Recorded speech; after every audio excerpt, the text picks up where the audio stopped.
આ વિડીયોમાં આપણે થોડા ઘણા ઉદાહરણો દ્વારા યામ સમતલ વિશે સમજીશું. સૌપ્રથમ આપણે આ બિંદુઓને જોઈશું જે પહેલેથી જ યામ સમતલમાં આલેખિત કર્યા છે. તો આપણે તેના યામ નક્કી કરવાના છે. તો ચાલો આપણે આ બિંદુઓના યામ શોધીએ. સૌપ્રથમ આપણી પાસે છે બિંદુ A. તેના x યામ માટે તમે નીચેની તરફ જોશો તો આપણને મળશે x અક્ષ પર અહીં છેદે છે x બરાબર 5 મળે છે. તેથી આ બિંદુ માટે 5 અલ્પ વિરામ y બિંદુ માટે જોઈએ તો y બિંદુ માટે y બરાબર 6 મળે છે. તેથી 5 અલ્પ વિરામ 6. તો ચાલો હવે આપણે બિંદુ B માટે જોઈએ. તેનો x યામ શું થશે? તે 5 જેટલું ડાબી તરફ છે, એટલે 5 જેટલું x અક્ષની ડાબી તરફ છે. તેથી તેનો x યામ ઋણ 5 થશે. હવે y યામ માટે જોઈએ તો તમે અહીં સીધી દિશામાં આગળ વધો તો તે આપણને 5 મળે છે. તેથી y યામ 5 મળે છે. હવે બિંદુ C માટે જોઈએ. ચાલો આપણે થોડું જુદી રીતે કરીએ. આપણે પહેલા y યામ લખીએ. y યામ છે 3, x યામ છે ઋણ 2. યાદ રાખો કે હંમેશા x યામ પહેલા લખાશે અને y યામ પછી લખાશે. તે આ પદ્ધતિ મુજબ જ લખાય છે. હવે બિંદુ D માટે જોઈએ તો તેનો x યામ ઋણ 2 છે. તેનો x યામ ઋણ 2 છે અને y યામ પણ ઋણ 2 છે. હવે આપણે બિંદુ E માટે જોઈએ તો સૌપ્રથમ આપણે તેનો પહેલા y યામ શોધીએ. તે બીજા સ્થાન પર લખીશું. y યામ ઋણ 4 છે અને x યામ 3 છે. અને છેલ્લે બિંદુ F જેનો x યામ 2 મળે છે અને y યામ ઋણ 6 મળે છે. હવે તમને સમજ પડી ગઈ હશે. ચાલો હવે આપણે બીજી રીતે જોઈએ. હવે આપણે યામ પરથી શરૂ કરીશું અને તે પરથી કયું બિંદુ છે તે નક્કી કરીશું. આ પહેલો યામ લઈએ. આપણે તેને મોટા A એટલે કે કેપિટલ A ને અલગથી જોઈ શકીએ છીએ, જે છે 4 અલ્પવિરામ 2. x યામ 4 છે અને y યામ 2 છે. x યામ 4, y યામ 2, જે અહીં આ બિંદુ છે, બિંદુ A.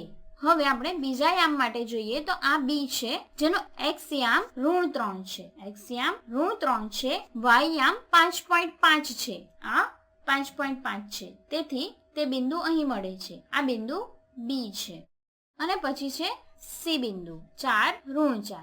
x બરાબર 4, y બરાબર ઋણ 4, જે આ બિંદુ છે. આ C બિંદુ છે. અને છેલ્લું બિંદુ છે D ઋણ 2 ઋણ 3.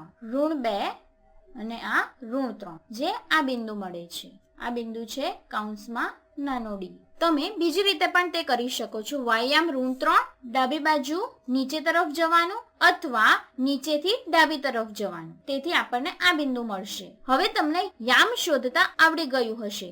ચાલો હવે આપણે એક ઉદાહરણ જોઈએ. આપણને અહીં કહ્યું છે કે નીચે આપેલા 3 બિંદુઓ ચોરસ ABCD ના 3 શિરોબિંદુઓ છે. તેમને યામ સમતલમાં એટલે કે ગ્રાફમાં આલેખિત કરવાનું છે અને બિંદુ D ના યામ શોધવાના છે. અહીં આપણને ચોરસ ABCD ના 3 શિરોબિંદુઓ આપ્યા છે. અહીં આ ઊભી અક્ષ આપણી y અક્ષ છે, આ y અક્ષ છે અને આ આડી અક્ષ એટલે કે સમક્ષિતિજ અક્ષ આપણી x અક્ષ છે. x અક્ષ છે. ચાલો આપણે થોડી નિશાની કરીએ. 1 2 3 4. આ બાજુ માટે ઋણ 1, ઋણ 2, ઋણ 3 અને ઋણ 4. અહીં ઉપર 1 2 3 અને 4 અને નીચે y અક્ષ માટે ઋણ 1, ઋણ 2, ઋણ 3 અને ઋણ 4. આના બરાબર ઋણ 4, x બરાબર 4, આ x બરાબર ઋણ 4 અને y બરાબર 4. ચાલો તો આ બિંદુઓનું આપણે આલેખન કરીએ. સૌ પ્રથમ છે A બરાબર ઋણ 4, તેથી x બરાબર ઋણ 4, પછી y પણ ઋણ 4 હોવાથી 4 જેટલું આપણે નીચેની તરફ આવીએ તો આ બિંદુ અહીં છે. આ બિંદુ A ઋણ 4 ઋણ 4 છે. તમે કદાચ જોયું પણ હશે તો લોકો તેને ચરણના નંબર સાથે દર્શાવે છે, જેમ કે આ પ્રથમ ચરણ, આ બીજું ચરણ, આ ત્રીજું ચરણ અને આ ચોથું ચરણ. અને આ રોમન નંબર 1 2 3 4 છે. તેથી આ બિંદુ ત્રીજા ચરણમાં છે. આપણે ઉપર જોઈએ તો આ બિંદુ ચોથા ચરણમાં છે, આ બિંદુઓ ત્રીજા ચરણમાં છે, આ બિંદુઓ બીજા ચરણમાં છે અને આ બિંદુઓ પહેલા ચરણમાં છે. આ જાણવું જરૂરી છે કારણ કે ઘણી વખત આપણને એવું પૂછવામાં આવે છે કે આ બિંદુઓ કયા ચરણમાં આવેલા હશે. આમ જો બંને ઋણ હશે તો તે બંને ત્રીજા ચરણમાં હોય, જો y ઋણ હોય અને x ધન હોય તો તે ચોથા ચરણમાં હોય, અને જો બંને ધન હોય તો તે પ્રથમ ચરણમાં હોય, અને જો y ધન હોય અને x ઋણ હોય તો તે બીજા ચરણમાં હોય. હવે છે બિંદુ B. બિંદુ B ના યામ 3 અને ઋણ 4 છે, x ધન 3 છે અને y ઋણ 4 છે. તેથી આપણે 4 જેટલું નીચે આવીએ તો આપણને અહીં આ બિંદુ મળે છે. તેથી આ B બિંદુ છે 3 ઋણ 4. જુઓ કે અહીં બંનેના y યામ સમાન છે અને બંને x અક્ષથી નીચેના ભાગમાં છે. તેના પછીનું બિંદુ શું છે? બિંદુ C, જે 3 અલ્પવિરામ 3 છે. એટલે કે આ બિંદુ C છે, 3 અલ્પવિરામ 3, જે પ્રથમ ચરણમાં મળે છે. તે બંનેના યામ ધન છે, 3 અલ્પવિરામ 3.